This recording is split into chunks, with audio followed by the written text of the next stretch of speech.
बनारस घाट अपनी खूबसूरती के लिए बहुत प्रचलित है, पर घाट के किनारे कई राज लिए बैठे हैं। ये कहानी शुरू होती है बनारस के घाट के पास बने ममता निवास से, जहाँ प्रिया लाल जोड़े में ममता के घर उसकी बहू बनकर आती है। आओ आओ बहू, घर को अपने पैरों से पवित्र करो। ममता घर की दहलीज पार कर ही रही होती है कि अचानक एक बहुत गंदी सी बास पूरे घर में फैल जाती है।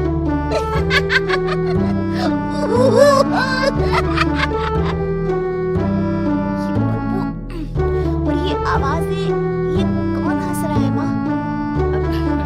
ये पड़ोसी ना हमारे थोड़े अलग से है। कहाँ हम शाकाहारी और ये मांस मच्छी खाने वाले। छोड़, तू ध्यान मत दे और गृह प्रवेश कर। और हाँ बहू, अपनी सास की एक बात हमेशा याद रखना, इन पड़ोसियों से तो कभी बात नहीं करेगी। अच्छे लोग नहीं है ये। अपनी सास की ये बात मानेगी ना बेटे? हाँ माँ, जो आपकी मर्जी, मैं उनसे बात नहीं करूंगी। अगले दिन प्रिया अपनी पहली रसोई बनाने रसोई घर में जाती है। ये छोटी बात तो नाक में जा रही है। एक काम करती हूँ, खिड़की खोल देती हूँ। प्रिया खिड़की खोलने जाती है। इतने जाले, लगता है इस खिड़की को कभी खोला ही नहीं गया। पर ऐसा क्यों? नॉन वेज की स्मेल आती होगी ना। 2 मिनट के लिए खोल लेती हूँ, फिर बंद कर दूंगी। प्रिया खिड़की खोलती है। खिड़की खोलते ही उसकी नजर सामने वाले घर की खिड़की पर पड़ती है, जहाँ एक लड़की खड़ी होती है। हाथों में मेहंदी, लाल रंग की साड़ी, बिल्कुल सजी धजी, मानो प्रिया की तरह ही वो भी नई नवेली बहू हो। वो प्रिया को देखकर मुस्कुराती है। हे भगवान, माँ ने तो इनसे बात करने को मना किया था।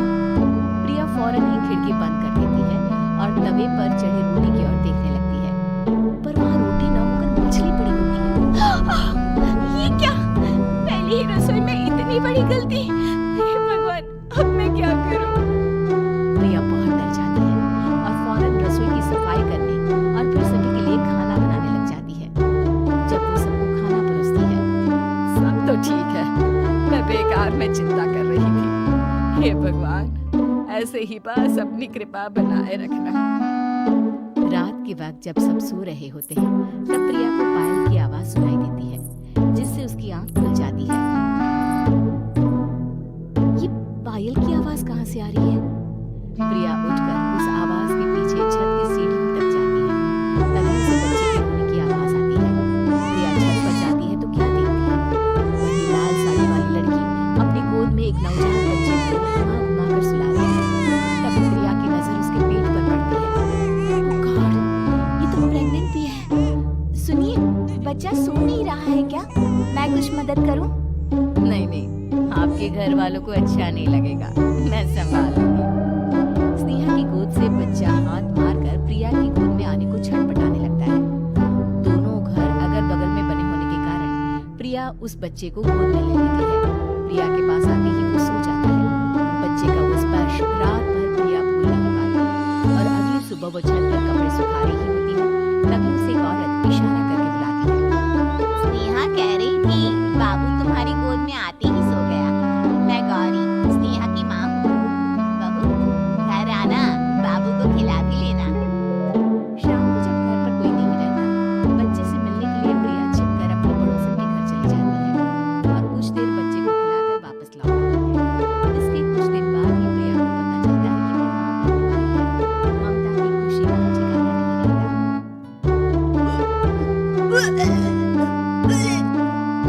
मुझे पता नहीं क्यों उल्टी आ रही है। प्रिया भागती हुई वॉशरूम में जाती है तो हरी और लाल रंग की उल्टी करती है। उस उल्टी में से कीड़े निकलते हैं। ये क्या? खून और ये कीड़े। माँ!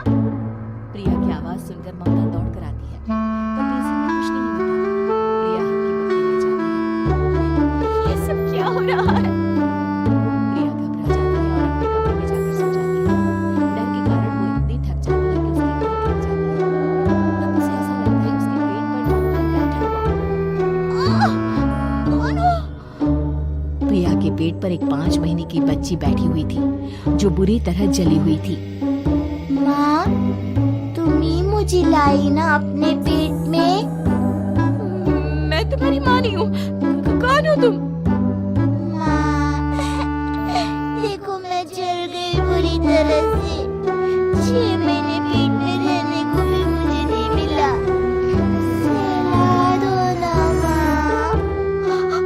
बचाओ, बचाओ, माँ। ममता दौड़कर कमरे में आती है। प्रिया की बातें सुनकर वो सब समझ जाती है। तुम कहीं बगल वाले घर में तो नहीं जाकर आई ना बहू? मुझे माफ कर दो, मैं गई थी माँ। उस घर में सब मरे हुए हैं बहू। कई साल पहले स्नेहा उस घर में बहू बनकर आई थी। कुछ ही दिन में वो एक बच्चे को जन्म देने वाली थी। पूरा घर बच्चे के आने की खुशी में खोया था कि एक दिन अचानक उस घर में आग लग गई। सब बुरी तरह जलकर मर गए। अभी आज भी दादी बनने का इंतजार कर रही है और इसीलिए स्नेहा ने अपना अजन्मा बच्चा तुम्हारी कोख में डाल दिया। ममता ये कह रही होती है कि पीछे से उसके पैरों को एक बच्चा पकड़ लेता है। दादी, माँ, स्नेहा की गोद में यही बच्चा था। ये बच्चा कौन है फिर? तेरी मौत है। तेरी भी दादी।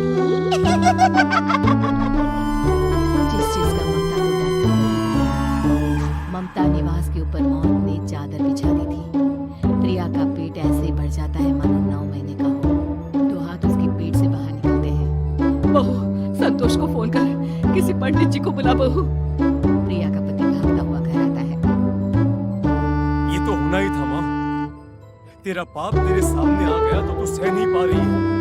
स्नेहा घर में आग लगी नहीं थी, माँ ने लगाई थी प्रॉपर्टी की लालच में। और वो बच्चा मेरी पहली पत्नी का बच्चा है, मेरा बेटा, जो कि उस आग की चपेट का शिकार हो गया था। मैंने तुमसे ये सब माँ के कहने पर छुपाया था।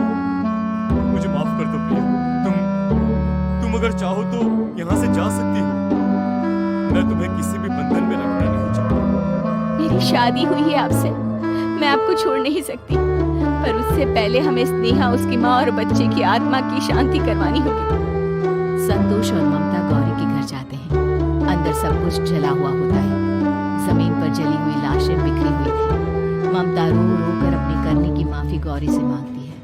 प्रिया स्नेहा के घर वालों का अंतिम संस्कार करवा देती है और ममता निवास फिर से आत्माओं के साए से मुक्त हो जाता है। अगर आपको हमारी ये कहानी अच्छी लगी तो कमेंट करके जरूर बताएं। और आप ऐसी ही और कहानी सुनना चाहते हैं तो हमारे चैनल को सब्सक्राइब कर बेल बटन दबाएं, वीडियो को लाइक करें और शेयर करना न भूलें।